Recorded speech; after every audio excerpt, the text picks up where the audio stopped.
All right. Good afternoon, everyone. Welcome to our 5,470th meeting of the Oakland Rotary Club. I'm Tom Limon, president of the Oakland Rotary Club, founded in 1908. We're the third oldest Rotary Club in the world, with more than 36,000 Rotary clubs in over 200 countries worldwide. Our club represents a diverse membership of 290 business, professional, community leaders united to serve our local and international communities through a commitment to service above self. Welcome to our friends on Zoom. All right, welcome. All right, we have a very special guest today who has a hard stop at 1 p.m. So we're gonna sort of flip the program around and we're gonna go straight into our special guest's presentation. Ms. Kathy Adams, would you please introduce our special guest this afternoon? Good afternoon, everyone. Elaine Brown is a former leader of the Black Panther Party as Minister of Information, then Chairman. She's the author of A Taste of Power and The Condemnation of Little B.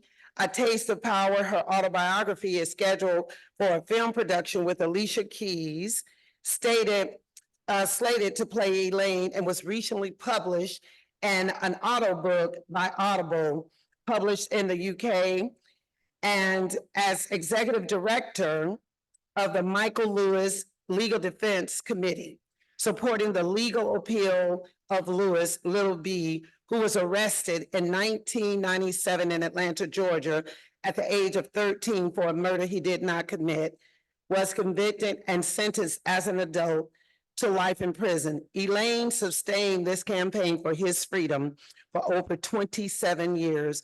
On September 27, 2023, Michael, at 40 years old, was released on parole and now live in Oakland, California. Elaine is the CEO of the nonprofit organization Oakland and the World Enterprises, Inc., OAW, dedicated to launching and sustaining for-profit businesses for cooperative ownership by formerly incarcerated and other people facing extreme barriers to economic survival. OAW is now building 79 100 affordable housing units in West Oakland for projected occupancy in July 2024. It's amazing. Please go on 7th and Campbell. You got to see it. With OAW supported businesses, including a neighborhood market, restaurant, fitness center, urban farm, and tech center. And finally, just a few, and this is the short version. She has an amazing story. Elaine studied classical piano for many years, including at the Philadelphia Conservatory of Music, and has recorded 2 albums of original songs, one for Motown Records, which recently reissued a vinyl of her album, Until We're Free. Elaine papers are archived at Emory University. Elaine is the mother of a beautiful daughter, Erica, resides in Oakland, California, and I would be remiss, please look at the San Francisco Business Times, major coverage in there if you haven't read it yet. So please welcome Elaine Brown.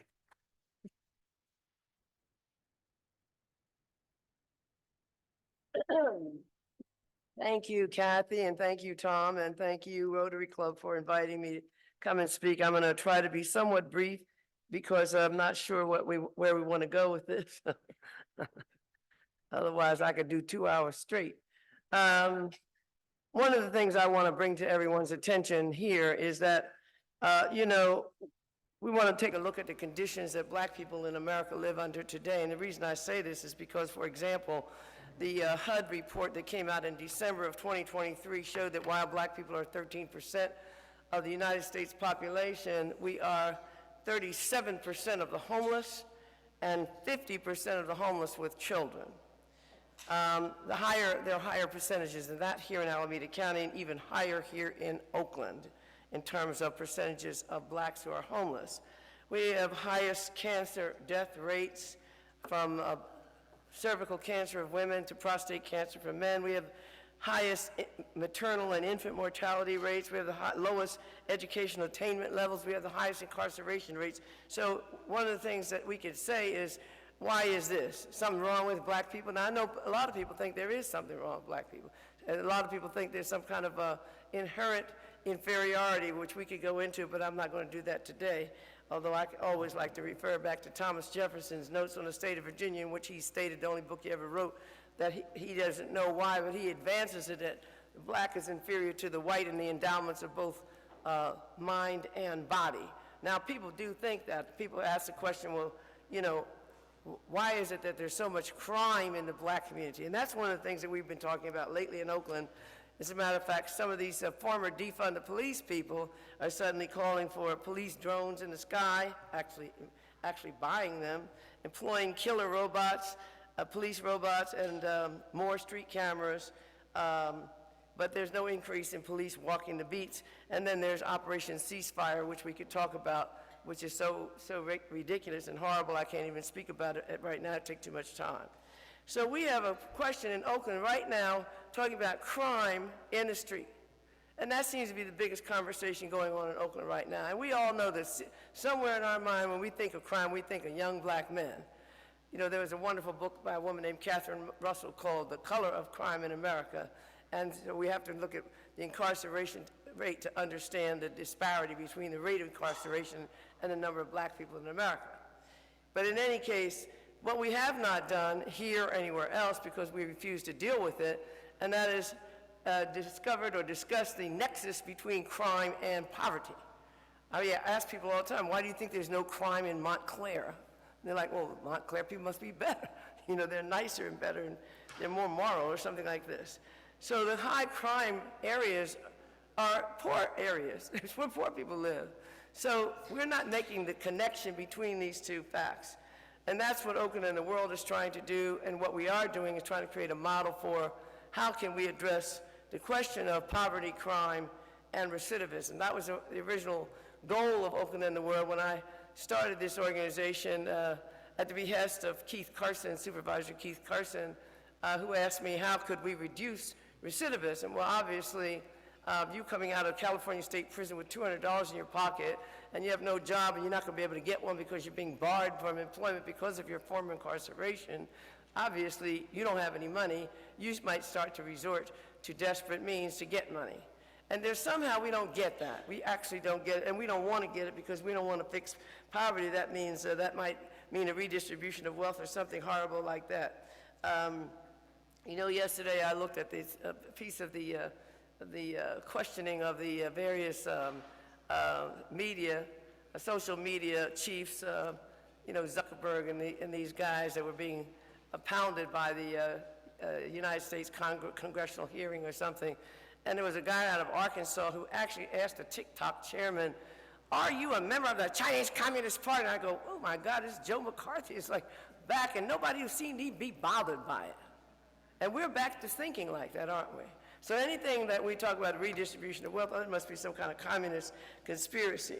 In any case, Oakland and the world, we formed that in 2014 for the very specific purpose of forming businesses that could be owned and operated by people coming out of prison because there's no other way for them to make a living. People don't want to give them a job. They're denied housing based on former incarceration, and yet we somehow expect that they could survive and come out of prison and somehow be rehabilitated magically. No job, no housing, and no pathway to self-sufficiency or self-determination. So what we decided is that we had to create an economic independence so that people would not rely on that and wouldn't steal to live and wouldn't do all the other things. And we could reduce the crime rate, the poverty rate, and the recidivism rate in Oakland at least, and create a model. So in 2015, we went around looking for places where we could put these businesses, which as were mentioned that we have now. And we found this lot at 7th and Campbell. That lot was owned by the city, left blighted and abandoned for 30 years. What do we do about this stuff? Nothing. We just sit here and pass by nasty, filthy places, and we don't have any problem with it. But this lot was sitting there at 7th and Campbell for all that time. It was filthy. And so we were able to get the city, after some struggle, a tremendous struggle with the local elected officials, with the city housing department, with the city administrator, and so forth. And it was Jean Kwan, quite frankly, who pushed for us to at least be given a license and an opportunity to develop that property, 3/4 of an acre on that corner, if we did something. And so we said, for the moment, we'll take the license, and we cleared the land. We took away all the filth, and it was filthy, filthy, filthy. We took all of that away and created an urban farm and employed about 10 formerly incarcerated people at $20 an hour, who then developed and planted a farm with about 40-some beds of vegetables, which we sold to some to wholesale, to restaurants, and gave away some to the community. And we kept that farm while we were looking for money to develop housing, because that was part of the bargain with the city, that we had to develop housing if we were going to have any relationship to that lot. And so we did. We created the farm, and then we began to look for money to build housing. It was almost impossible, and is almost impossible. Not only is the system difficult, and there is money out there to build affordable housing, but it's racist, and racist to the core. And people say, well, they don't dislike black people. Well, they don't have to dislike black people. It's already institutionalized and built in. So, for example, the housing department of the county says, well, in order for you to get money, we did get A1 money. In order for you to get money, you have to be a developer of affordable housing who has 3 developments similar to the one you're asking for money for over the last 10 years. Who the hell has that? Nobody. Unless you've already got money to do that. So it's one of those catch-22s where what are your qualifications for this job, and do you have any qualifications? And if you don't have any qualifications because you can't get a job, it goes back and forth, as you all know. I want you to know that this city has done almost nothing to support this project. The elected official who's currently there has not even had the courtesy to visit the project. And we were the recipient. There are impact fees that are imposed on market developers, and they have to pay an impact fee for not having any affordable housing. And when the impact fees were finally calculated, it took a long time, because I think they've been around since about 2014-15, they finally got a report out, and our project was the lowest recipient of funds of any project in the city of Oakland for the period of impact funds. Now, why is that, I wonder? I happen to be the only black woman developing anything in the city of Oakland. And there are very few black developers, and they're not really building anything at this moment. So that's one of those questions. Why is that? You think we're inferior, stupid, simple-minded, or backward, or you think there might be something wrong with the system of things in America, and in Oakland in particular? But we struggled through. They even took me to the grand jury to question how I got money. Where was my money? That was Nancy O'Malley. The racism was not only, though, in the government and in the business, it's in the construction industry. When we finally got the property, we finally got the money, $80 million, to build 79 units. Think about it. $1 million a unit to put somebody that doesn't have an income in a decent place to live. This is the commitment we have to each other, nothing. And so when we started talking about black contractors and black subcontractors, rather, we had to engage. Ultimately, we engaged a joint venture called Baines-Nibby, Michael Baines, the black organization, BGI, and Nibby Brothers, which I'm sure most of you have heard of. If you haven't, you're just not paying attention to anything in construction, but Nibby Brothers is pretty big. And they're wonderful, and we're very happy with them. But we wanted to get more blacks as subcontractors, and if not, then we wanted to make sure we had more black workers. It has been a struggle to get the union to send black workers. I have talked to the president of the union, pardon me, not the union, but the trade unions council here in Alameda County, Andreas Kluver. I said, why don't you have any black people? I don't see any black people. Every time we call you, you send somebody that's not black. You find people that are not black. And he told me that there was a question of qualification, and some of the blacks couldn't be retained because of math skills. I found that so insulting, and so I just asked him, I said, well, who do you think built the White House? Who do you think built almost every other building that was built before 1865 and after 1865? So it was just so insulting, but that's the nature of things right now. But in any case, we were able to get the money, our money, from the state, from the county, and from a little bit from the city, about $1 million we got ultimately, The state gave us a lot of money, especially the Governor's Accelerator Program, from which we got the biggest bulk of money at the last minute because we didn't get tax credits, and we got $43 million from that program. And so that's how we were able to do that. We borrowed $58 million from Chase Bank to build the property because the money doesn't come until the property is built. I'm going to repeat this part and I'm almost finished. We do have 79, 100% affordable. What that means, affordable, some people say affordable, but they mean 80, 90% of area median income. Area median income in Alameda County right now is around $100,000 for an individual. So in our units, people's incomes will be 30% of that or less for one individual, and then there's, of course, families and so forth. People with children, people living out of their cars. Of course, without any advertising, we have close to 500 people who have asked us, can they move into that building? We've walked into the offices that we have nearby, and we only have 79 units. We know that we'll have thousands more when we put out applications officially. We have 20 square feet of solar panels on the roof. We intend to get platinum LEED certification. We have triple pane windows because the noise pollution of BART is so outrageous that it's a disgrace. And I've done everything to talk to BART for the last 2 to 3 years about covering up that train because that's one of the most popular routes, obviously, because it's the one that takes you directly to San Francisco Financial District. We have a beautiful outdoor community space. Our kitchens are beautiful. We put the best stuff that we can put. We have beautiful tiled showers with glass enclosures, and we're going to make a place where people are going to feel good about living there, and it's also environmentally sound. We're also building out our businesses, as was mentioned by Kathy. We have a fitness center, we have a tech center, we have a neighborhood market, and we have the urban farm, which we brought back and we put embedded into the back of the building, and we have a restaurant. And these businesses will all be owned cooperatively by formerly incarcerated and other people that we consider to be socioeconomically marginalized, meaning poor people. It's our intent, we're not saving the world, but we don't have a panacea, but what we do have is a model. I get mail and requests from all over the country. How did you do it? What did you do? And so that's what we want to do. We're making a documentary to show people how we got this money and what we had to do to get it, but that it can be done, but we have to be organized to do that.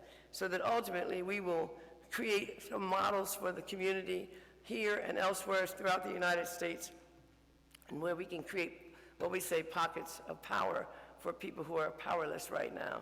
And that is what Oakland and the World is about, and that's what we're doing. So thank you very much for your time. I'll take some questions. I need to get that water. Water. Thank you very much. You want to do your questions or no? Yeah. Do we have any questions? Okay, David Stein. Thanks for your presentation. I'm just wondering of your units, if some of them are going to be Section 8, how that process works, or is it all just people paying out of their pocket to live there? Well, first of all, there are no Section 8 certificates available in Alameda County or in Oakland since 2011. So it's really a notion that, well, they just get Section 8, we can't get it. But we happen to have, from the Oakland Housing Authority, 39 project-based vouchers, which means the voucher stays there. You don't have to have Section 8 to get that. You just have to be qualified for that. But everybody in the building will have to be qualified economically to have something under 30% of income. So some people may have income from Social Security, SSI, or have no income. And we have 39 units that are fully subsidized by OHA for 15 years. And we have money that we have been able to garner, mostly through the efforts of Nancy Skinner. So we have sufficient budget for operations, even if we have very low income on the side that we don't have subsidies. We are assuming zero income from everyone. We're assuming zero. Our calculations in our budget are based on zero rent, in other words. We might get $200, might get $500, but we're not calculating that in order to survive and keep that building going for the next minimum 15 years. We say we don't care, but we only have 79 units. So you don't have to have a certificate to move in because we have them. What you have to have is a low income. Gary Flaxman, followed by Stephanie. Hi, Miss Elaine. Hi. Thank you for coming. You want to talk more about the urban farm that you mentioned briefly, and also how can Rotary help you as you succeed, and how can we help? How can we help you succeed? Well, that's the question I like to hear. The urban farm, we started it arbitrarily because we had this 3/4 acre property. We didn't have anything to do with it. We certainly didn't have money to develop housing. So what we were able to do was to say, okay, we got to create a farm, and we got some money from Keith Carson's office, and we got some money from some very small pre-development funds that we used to clear the land, pay the people, and so forth. But we didn't make any money because urban farms don't make any money. You don't produce enough. See, people like it, it's cute. Everybody goes, oh, isn't that nice? See all the little black people out there growing collard greens or something. But in the end of the day, it's not going to make any money. But it is a business, okay? It may break even. We're going to put a greenhouse there. We're going to have a lot of beautiful things. And then we may sell some product. For example, maybe make our own tomato paste out of our tomatoes, that kind of thing. And then we can offer services that we will offer. So, for example, if you have a house and you've always wanted to have your own tomatoes in the backyard, but you've been screwing up like I do plants, then maybe we can come and plant that for you and maintain it. If you have an apartment building, maybe you want to put a farm on the roof or something like this. So that's the kind of thing we will also try to do. So I'm excited about the prospects for the urban farm. It's sitting there on two floors or two levels, on the ground level and on the second floor, a second level of the building in the back on the Campbell Street side. And we will have a pretty significant production of vegetables and so forth. What can be done? Right now, I'm looking for $10 million to build out the businesses. And I say that because we can't use any of the housing money that we've received for the businesses. They're different and they're commercial, even though they will not be, they're not typical, businesses, profit-making businesses, but they will make profit, and that's our intent, for the people to have that profit and share that profit. So we've been able to get $1 million from Black Lives Matter. We got $1 million sitting up there waiting from Barbara Lee's office. And we got a little teeny weeny bit of money from the San Francisco Foundation because they didn't seem to want to give us the money that we said we needed or anywhere near that. We have some money from something called the Meadow Fund that Latifah Simon has pushed for us. And that's where we are. And we're really hustling now to really get the money we need to build out these things. We have to get the architect to design the restaurant, this fitness center. We have to get a contractor to build this stuff out. Pardon me, we have to have all of our supplies, all of our equipment, all of our furnishings, and then we have to have enough money to pay people. And so we're estimating really 2 years, but if I had enough for 1 year to keep going, then we might be able to do it. Because what will happen is, once these businesses are profitable, we will turn them over to the people who are working there in a cooperative ownership. So if you've got 10 million, 9, 8, but very seriously, I'm not kidding, we need this money. It's not a joke, and that's not a lot of money. There are people that could write that check tonight, not necessarily in this room, but certainly people are like that. And if I may say so, we've engaged and very happy to have Kathy Adams, who's a hustler extraordinaire, helped to raise $2.5 million, whatever it was, for the chamber, the Black Chamber. I didn't even know there was a Black Chamber until Kathy got involved in it, which tells you a lot. So Kathy has been kind enough to work with us to help us to start a really major fundraising campaign, so that we like to think that we'll have some of the business open by the time the building is fully occupied, which should be by no later than the end of June or July. We will be able to put the urban farm up. We've got enough for that. We've got enough for the tech center, which we think will actually be the most lucrative business that we'll have, because we'll develop apps and so forth. And just as one last side thing about the tech center, the two men who are going to organize it, Michael and Reuben Buckley, both of them grew up in West Oakland. They were both in foster care, different places. They're brothers. And they were, they lived on the street, they sold drugs, they went to prison.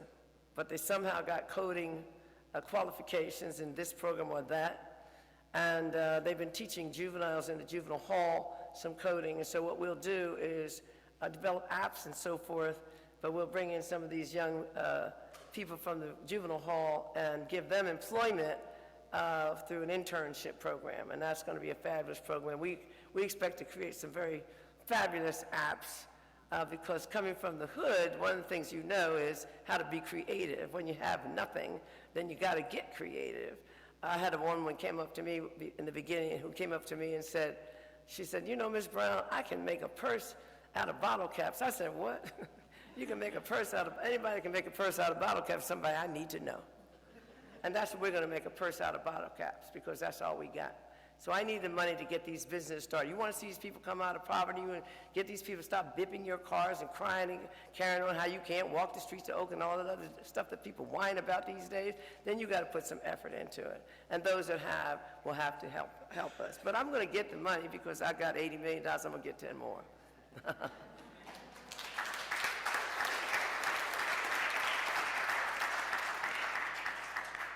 Thank you so much for being here. I'm curious, most affordable low-income buildings come unfurnished, but the residents don't necessarily have the means to furnish them. How will you? We're furnishing them. That's the answer. Perfect. Thank you. Any other questions? We have time for questions, so we have a legend here, so please stand up, ask a question. There's a lot of people here look as old as I am, so you need. All right, Jessica. You mentioned the ceasefire program. I'm curious to hear your thoughts on that. I just absolutely condemn it. It is a program for rooting out young black people, us targeting black people, and maybe some brown people. The whole ceasefire program is theoretically to stop crime because they like to pretend that there's only 350 people in the city of Oakland who are actually committing all the crimes. And, you know, I like to remind people that crime is a political question. We have wars going on all around the world. We kill people every day. And we give people a medal. Thank you for your service. Yeah, you killed 25 people in Afghanistan. Thank you. Thank you so much for your service. And when Dante goes out there and knocks the window out of a car, he's going to prison forever. So we know that we have a disparity in how we view crime in the first place. But assuming you mean street crime, day-to-day crime, not the big crimes like Trump's crimes, that stuff like that. When I think of the bank bailouts under Obama, and now Chase had enough money to go buy Silicon Valley with raise $30 billion in 2 days, and you want to talk to me, not you, but want to talk to me about these poor people in the street that steal something, and yeah, they commit violent acts, and they shouldn't. Nobody's condoning violent acts. But this is a targeting of a specific community, and it's done by so-called police zones. Where do we have the most problems? And so I'm going to come to your house, and I'm going to say, you know what? A lot of people are telling me you're a shot caller, you're a baller, you're the shooter. And we want to help you in your life. Now, you have not committed any crime that anybody knows of, and there's no crime that's been committed that that's being attributed to you. But I'm coming to your house anyway. That's the police. And then I'm going to bring in some nonprofit. They got 60% of the budget is going to go to the police. And then 25% for reasons I can't explain to the fire department. And the rest of it is going to go to these nonprofits to go out and say, I'm going to help you to mentor your life. I'm going to mentor you because you look like you're in trouble. I don't know that you're in trouble. You haven't committed any crime, but you're hanging out on the street and people are telling us that you're committing crimes. And so we're going to put you in a program. Oh, you don't want to be in the program? I know we're going to find something on you. And that's what's going to happen. So this is seeking out young black people because the color of crime in America is black and young. I mean, all of us who are black know one thing. A guy kills 9 people in a church in South Carolina. Not only is he not beaten down or anything else, but he is given Burger King, drive-through Burger King, put on a flak vest to go to get Burger King on his way to jail. This is what's going on. We don't hear about a lot of young whites being beaten up and murdered by the police. We hear that those numbers are blacks. So we're not thinking, because we don't like to talk about racism, everybody want to be riding DeSantis, you know, and Trump I don't attribute anything because I have absolutely no doubt that he has no brain whatsoever. He'll go along whatever it is, you know. So, but you have people like Nikki Haley And you have people who are out there who don't want to talk about racism in America. So as long as we're there, then we won't talk about it. As long as that's what, oh, it's just too offensive. It's not my fault you were a slave, you know, not mine either. So the question is, Operation Ceasefire is a disaster, is a disgrace. I stood up in the city council recently and denounced it, and every single council person was saying, well, how will this operate? But there's a buy-in on it, and the new mayor, Shang Tao, is recommending Operation Ceasefire, and I denounce her for that. That's it. We have time for maybe one more question?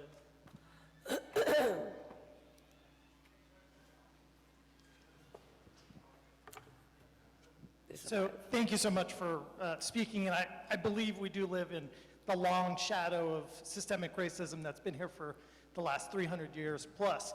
But being a business owner in Oakland and driving up 98th Avenue every day for the last almost 20 years, owning a business on 98th Avenue, how do you, and living in Oakland in the same district, how do you see programs that can help empower people that live in the city really sort of raise themselves up? Because trades are great. Look, I own a business that sells to the trade, to the construction industry, and I do not have a lot of black and brown contractors coming in.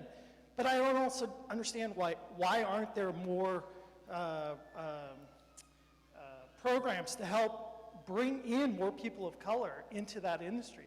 Because I'm sorry, I'm not understanding. I'm just trying to understand, like, What industry is it we're talking about? in the building trades, like electricians and plumbers and that sort of thing. Like, why can't we get that? Because, I mean, at $150 an hour for a plumber, that's how you lift yourself up. But why, I mean, you deal in this on the development side, why is it so hard to get apprenticeships and trade opportunities for people I of think you color? should ask that question to Andreas Kluver, because I've asked him that question. You have, what is it, Mandela, what is it called? Cypress Mandela. You know, they're turning out, 2 or 3 people every so often. We got 1 black woman electrician on our site right now, and that's because I had to almost beat up Dawson Electric to hire one. You understand that? So the why is like, well, what's wrong with black people? Nothing. Racism in the unions. I cannot tell you the hell I've gone through with the individual contractors, because the contractors are the ones that use the union labor. And so I've even had a black contractor tell me that she doesn't think she could get black workers because she's a union shop. Everyone in our building is not union. I've had one black subcontractor who was picketed by the 25 white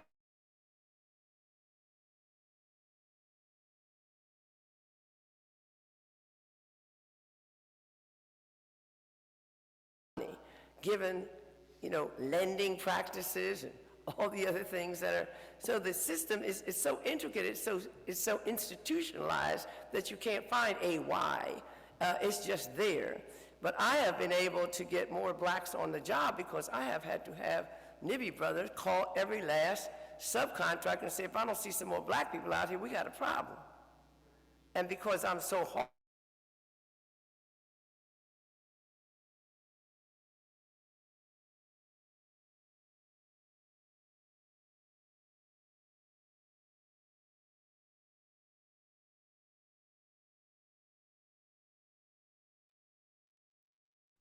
We're having bandwidth problems in the ballroom. go, but still can't get a black to do it. They were so nervous when I said that, they went 2 blocks down and just found a guy, seriously, because it's not a union job. Put him out there on the street. I said, I don't want to see it. I mean, are you kidding me? We had, I can't think of their name right now, the one who was doing the moving dirt. I'll think of their name in a minute. Hester McGuire. So I like to name these people. Hester McGuire, this is removing all the topsoil that has lead in it, putting it on a truck, taking it down to Central California where the Mexicans can have the toxic waste, in drums, right? We had to do a lot of stuff, wear hazmat suits, but this is not highly skilled work. Couldn't find one black worker from Hester McGuire. Why? You tell me the answer to that one, and then I'll tell you about the rest. People line up all day long. Nobody's going out to Livermore, there's a black person living in Oakland, going to Livermore to register something with the electrical workers of America or something, because that's where all the unions are based. So there's a million little pieces that are so automatic. It's like somebody said to me, well, I'm not a racist. I don't have any issue with black people. I didn't stop this person at your door of your luxury apartment building that I live in because she was black. No, it's automatic pilot. Had it been a white man in a suit, you would have never thought to not open the door. That's just the way it is. So in order for us to do that, we do have to have some conversation about racism in America and stop being afraid of this. Because the disparity in wealth is so great, not just among blacks and whites, but among Latinos and whites. Latinos making up 34% of the population of California, still poor. But generally speaking, in terms of ratio, not as poor as black people. And we're 5% of the state of California. We have almost no power in California. So I can't go to these people and make them do it. But on that job, I fought every day, and I've been the evil black woman every day, coming to the job, acting crazy, but I have had a lot more black people on the job. You have to fight if you want it to happen. So if you want it to be changed, you got to fight for it. That would be what I'd say. Thank you very much. My voice, well, that's the, I sing about my COPD, my lungs. It's hard for me after I walk upstairs. It's a long time. Okay, thank you very much. Wow, thank you. And, you know, working in affordable housing, it is such a challenge just to get every dollar lined up and to apply for grants and funding. So it's Herculean, and thank you for doing this, and thank you for being an Oakland icon. Thank you. So, Ms. Brown, it's customary for our club to make a donation in your name and to a charity or cause. And so this year, my area has been around parks, youth parks, and open space. So the first part of the year, we gave it to a swimming fund through Oakland Parks and Rec Foundation and swimming. That's in the Thompson. That's what we did in the first half, and in this half, we're making a donation in your name to the Friends of Joaquin Miller Park, who strive to make the park more beautiful and accessible to the public while reducing the risk of wildfire. So thank you again for being our guest speaker today.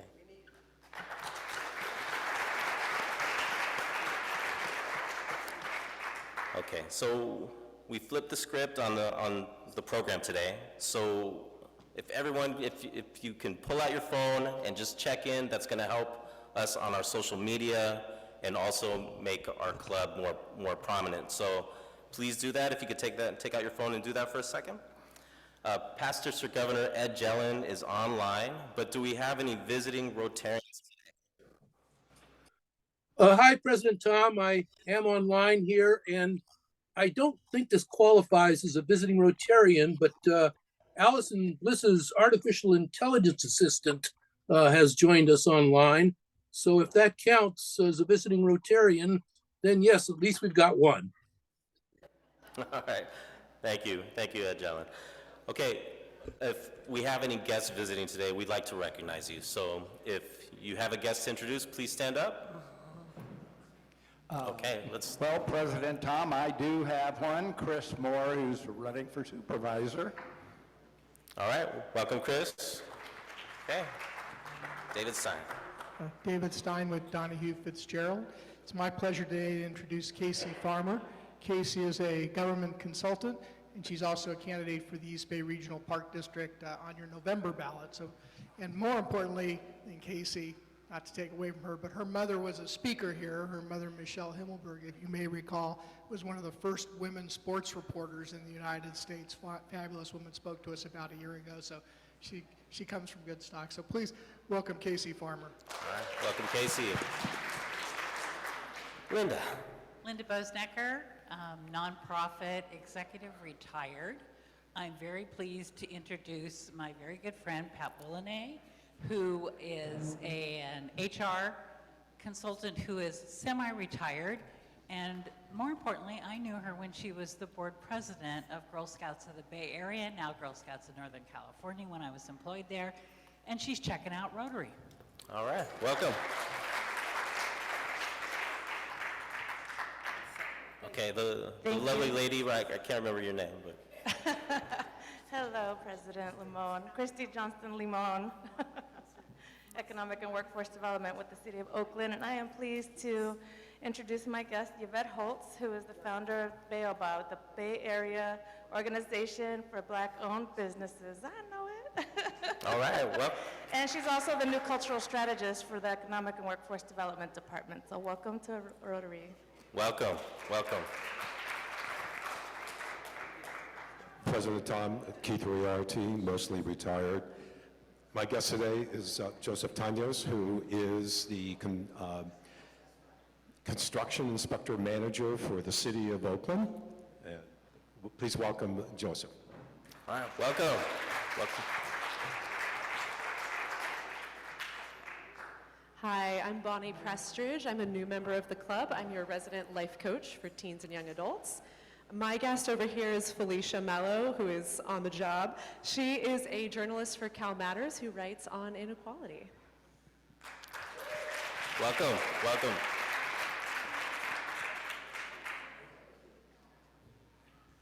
Okay, is that it?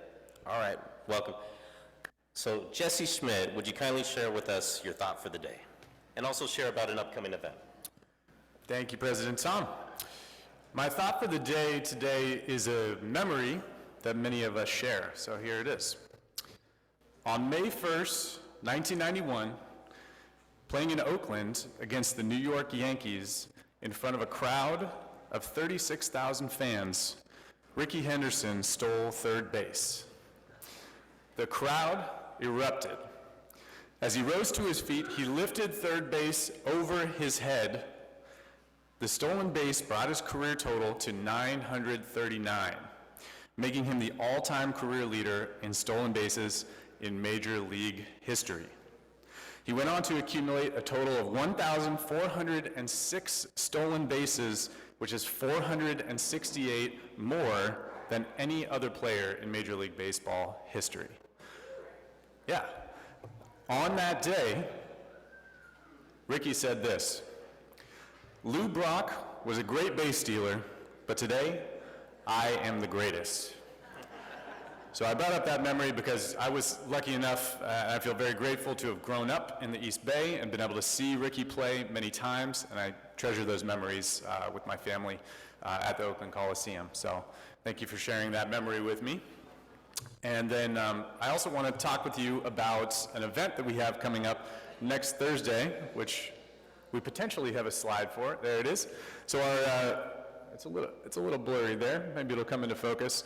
The Business Development Committee is putting on a mixer at Johnstone Supply, owned by Kevin Hunter, formerly owned by Rotarian Gene Zaha. So we hope that you will come out and celebrate with us. There we go. Oh, it's coming into focus. So 5:30 to 7:30 p.m. next Thursday evening.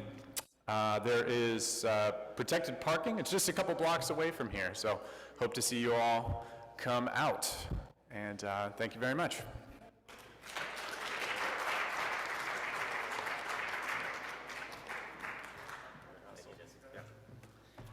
All right. So today, we have a backlog of 3-minute introductions. So we have about 40 or 50 red badgers who need to do their self-introduction. So today, we have 2 newer members who are going to provide a self-introduction.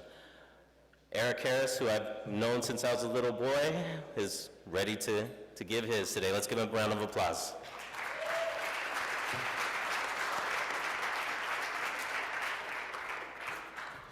Yeah, I'll briefly take off my mask, I'm a masker. But, so I'm Eric Harris. The easy thing is I'm a real estate broker. I own Maisel Property Management. I have 5 employees. That's kind of salient in a lot of the presentation that we just had.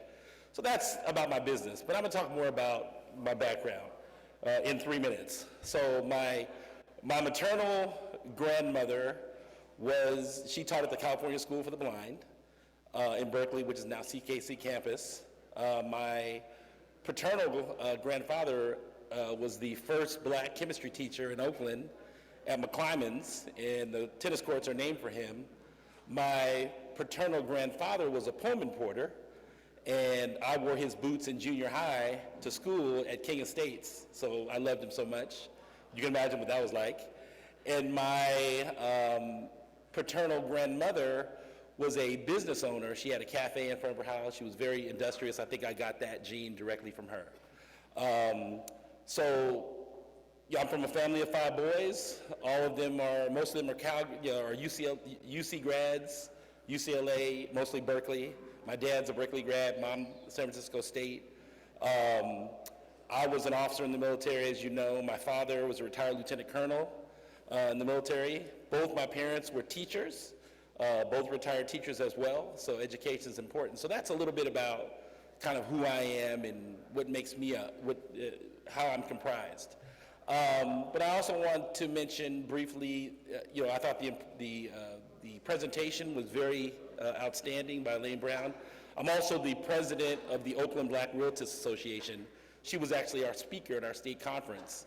I didn't get a chance to see her, but she's awesome. A lot of the ideas, she said maybe politically I'm a little different. I'm kind of conservative, but I am. It's very important to me that we address the housing issue in Oakland. I think that she's doing great with that. So that's kind of why I joined Rotary, how I can combat that problem.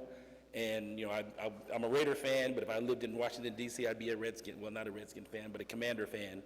But this is where I live, so I want to help our city. So that's a little bit about me. And, I've been married to the same woman for 34 years. I'm a trustee at my church. I'm a Christian at Taylor Memorial United Methodist Church. So that's a little bit about me. Thank you.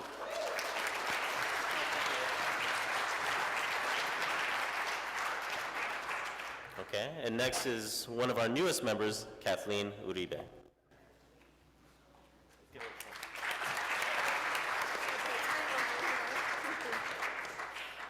Hello, everyone. I'm going to put a timer on really quickly for my 3 minutes. Okay. Hi, everyone. I am Kathleen Uribe. I'm so excited to be part of this Rotary Club. I am a financial professional, and what I love to do is mentor young people into the world of finance and business.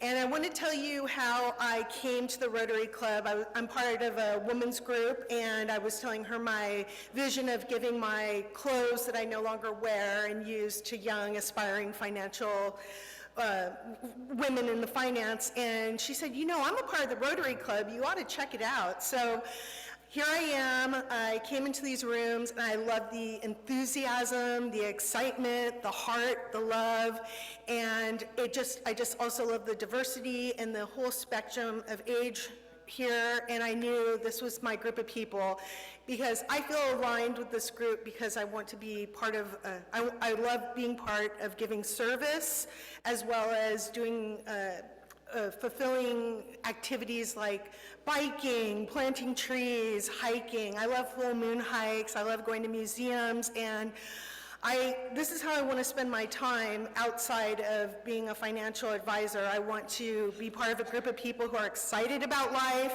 here to give service, and bright and engaged. So I really feel good about being here. Also, as my contribution to the Rotary Club, and I'm going to just shamelessly plug my businesses. Any business I do with the Rotary Club, I'm giving 10% of any of my earnings as a donation to the Rotary Club, as well as, thank you, and as well as I plan on giving several donations. And I just am really thankful to be here with such a beautiful group of people, and I look forward to all the adventures. I also love to travel, so I'm here for traveling with the Rotary Club and looking forward to all the opportunities that arise from here and developing beautiful and meaningful relationships as well. So thank you so much, and I am done. Thank you.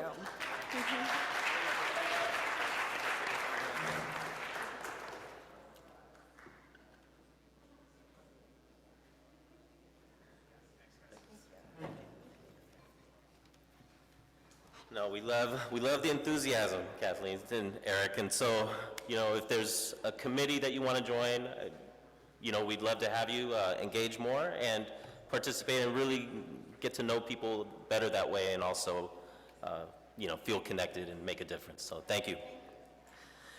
So at the end of the month, we will be visiting City Hall. We are arranging a private meeting with Mayor Tao and leadership representing economic development, police, and the unhoused. So this is a members-only event. We will have time for Q&A at the event, and lunches must be purchased in advance using the Eventbrite or going directly to Jesse. So we do have a private Eventbrite link that you can register for this event. So we do want a proper head count. So please, I'll resend the link, but if you could look for that. And if you have any questions, please let me or Jesse Bodel know. So February 15th, we have an event here in support of the Enterprise Institute. Harold, please tell us more. Thanks, President Tom. Jessica timed me for 10 minutes. We're going to be here for a minute.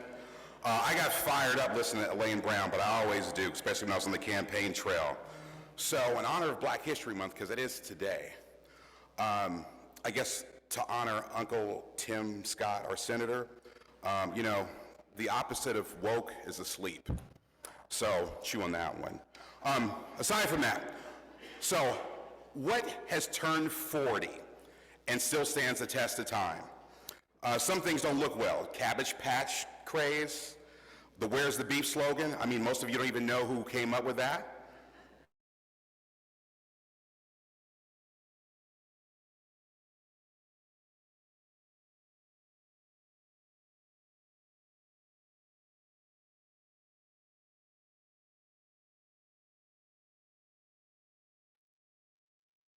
Sorry about this. Continuing bandwidth problems at the ballroom. Toyon, which is an Aptos. And you may ask, what's the Enterprise Institute for those of you in TV land? The Enterprise Institute is a weekend trip to Camp Monte Toyon. It's an Aptos about 15 minutes south of Santa Cruz, where we take 6 or so youth from Oakland, Piedmont, Emeryville. We're looking for juniors primarily to help them understand fundamentals of leadership and to engage with one another. And students form teams to work on a project. I won't tell you what the project is, where they're proctored by a Rotarian. That's where you come in. And they're facilitated by a high school senior that was great in their job, and we brought them back. I was the first one, so in order to be a Rotary proctor, it's really important that you get fingerprinted. I said before, certified, bona fide, qualified to participate. With the new AB 506 rules, you have to make sure that you're in the system. It takes us about 3 weeks to get you there. So on the 15th of this month, 2 weeks from today, from 12 to 2, we will be set up here to make sure that you can be fingerprinted. And this will be free. Enterprise Institute will be paying for this. If you did this outside, it'd be $80. It'd be more cumbersome. We're going to make sure that it happens here. It takes about 5 minutes to be done. You fill out a piece of paper, and then you're golden. Many of you think that you are certified, bona fide, qualified. You are not. I love you, but you are not. You need to talk to Jesse, and we will have a list of people to make sure that you have been processed the correct way.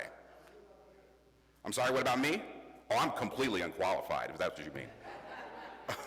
Oh, so please, there's a sign-in sheet on everybody's table. Please sign in, and you can sign in this week and sign in until the 14th. You can contact me, you can contact Tom, but thank you. Go 40. All right.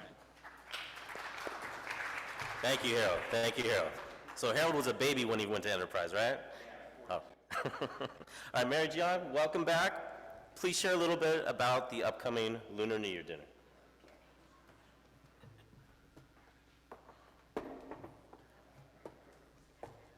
Hi. Hello. Good afternoon. 恭喜發財，新年快樂. So it means may you be happy and prosperous in the new year. So my name is Mary Jiang, and I'm the past president of the Oakland Rotary Club number 3.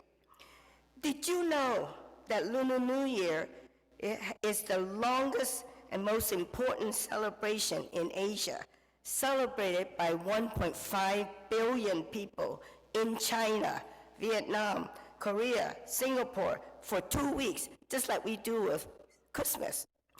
I was just in Singapore last week and in Hong Kong the week before. They're already decked out in decoration all over in the hotel, in the restaurant, in the street stall, in the food stall. You can't miss it. But anyway, the Chinese year 4722 is the year of the dragon. And it will begin on February 10th, 2024, next Saturday. The Chinese use the lunar calendar, which has 13 months. That's why we never know when Lunar New Year is until we check the calendar, because it keeps changing. So, people born in the year of the dragon are believed to be ambitious, energetic, and charismatic, often inspiring others with their passion and enthusiasm. So if you're a dragon, this year you'll be either what? Age 12, 24, 36, 48, 60, and 72, etc. How many dragons do we have here? Wow, great. So, similar to the Western New Year, Lunar New Year symbolizes letting go of the past and bringing in the new year. So, it's significant and similar to, like say, Thanksgiving and Christmas, where it's a reunion time. It's a celebration of time with family and eat feast. So the Rotary Club will honor the family feast tradition by celebrating Lunar New Year on February the 22nd at Piona Seafood Restaurant in Oakland, Chinatown. The cost is $85 for a 10-course banquet. Such a bargain. How much does it cost you for a 3-course meal in the restaurant? So please sign up on the Eventbrite with a QR code or give Jesse a check for your. And then I believe we're going to have Rotarian and California Secretary of State Fiona Marr coming to the for the dinner. Okay, so stay tuned for next week. All right, thank you very much, Past President Mary. President Tom, Oh, Lois.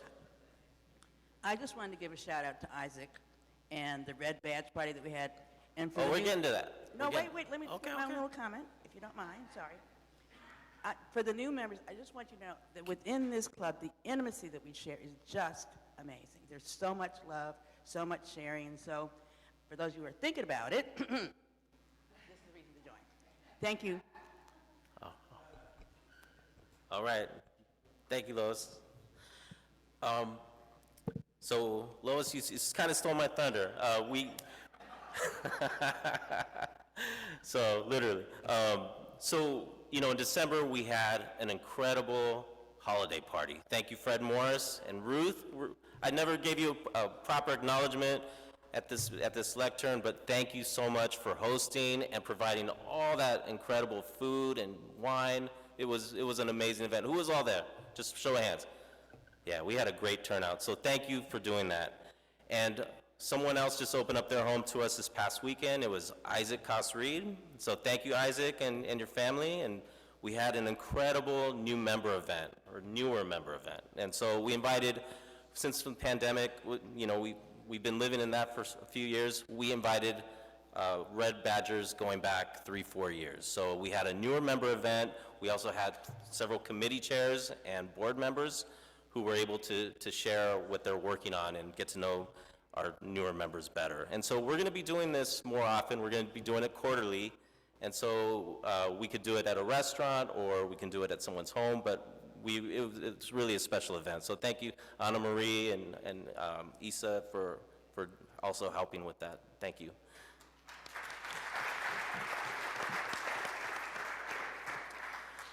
So last week I mentioned that one of the things that is really affecting our club are our finances and the accounts receivable department. So we're trying to make it easier to pay for dues, events, and membership. And so we have the Square Reader, we're working on getting Venmo, and so we're trying to make it easier. And so as you know, our Oakland Rotary Endowment funds all of our amazing work that our club and our committees do locally and and including Feeding the Hungry, grants to local nonprofits, supplies and educational material to teachers and students, scholarships to high school youth, among many other things. Pam Clausen is the treasurer of our Oakland Rotary Endowment, and she would like to share some information on how we're trying to work with all of our members on making it right and getting caught up for those who do have an accounts receivable. So Pam is taking on the majority of this effort, but she's also being supported by our executive administrator, Jesse, by Seth Butner, and the ORE committee, and Keith Giron, who's the treasurer of the Oakland Rotary Club. So thank you, Pam. Please come up and share.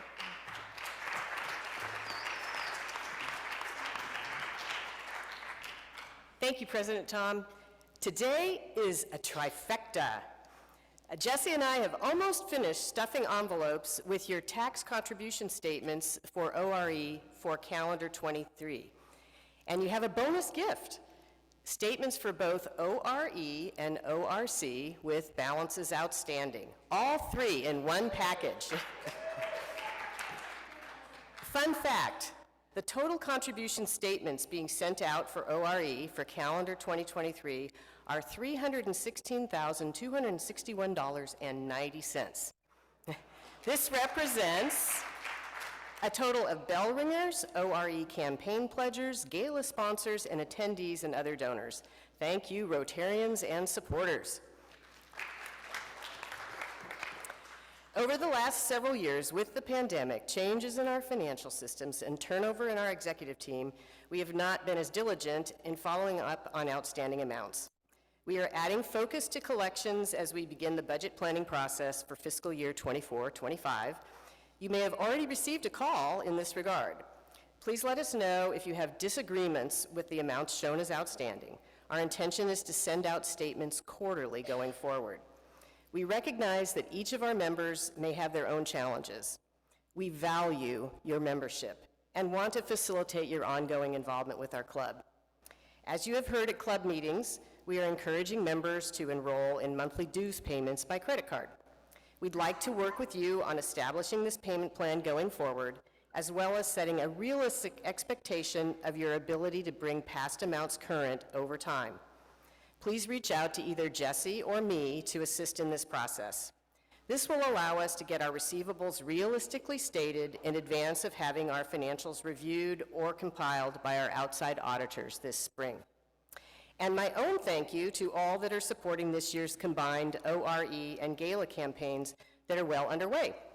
A reminder that members will be receiving a $60 assessment for ORE that will be arriving in your inbox soon.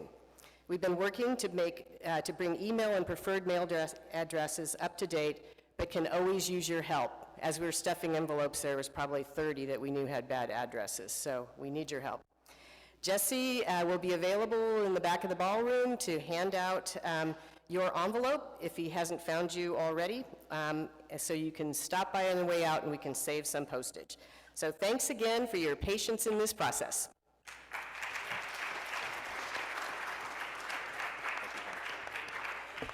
Yeah, thank you, Pam. It's great to have a retired CFO. Thank you, Pam. Okay, so today is the first Thursday of the month. We've started a new tradition where our We Care committee provides birthday cakes and we celebrate our February birthdays. But also, you know, since there are just a handful of February birthdays, and I wanted to include some recent January birthdays. So the ugly hat is Randy Arnold in the room. I see you, Randy. Randy's birthday was Monday, so anyways, and here's the list of February birthdays. So let's start it by singing Happy Birthday. Happy birthday to you. Happy birthday to you. Happy birthday, February babies. Happy birthday to you. All right. So Karen Friedman, we need you here next week. On your tables, you'll see a list of upcoming events. We have some really incredible events coming up and speakers. We hope you can join us. Please check out our Eventbrite page. If you would like to ring the bell for any reason, please raise the magic wand and we can make a donation to ORE. Okay. Do we have any donors today? Oh, wait. Eric Harris. Eric Harris would like to ring the bell twice for Elaine Brown. Thank you, Eric. Okay. Any others? Oh, Christy. All right. First day of Black History Month, Chrissy Johnson. Mr. Seth Butner.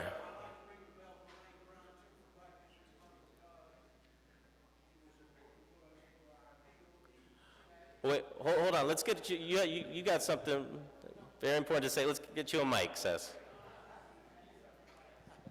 I was saying I want to ring the bell for Elaine Brown because not only is she here for Black History Month, but she's here also for DEI Month for making sure that we understand where we came from and where we're going. Thanks. That's right. Thank you, Seth. Jesse Schmidt.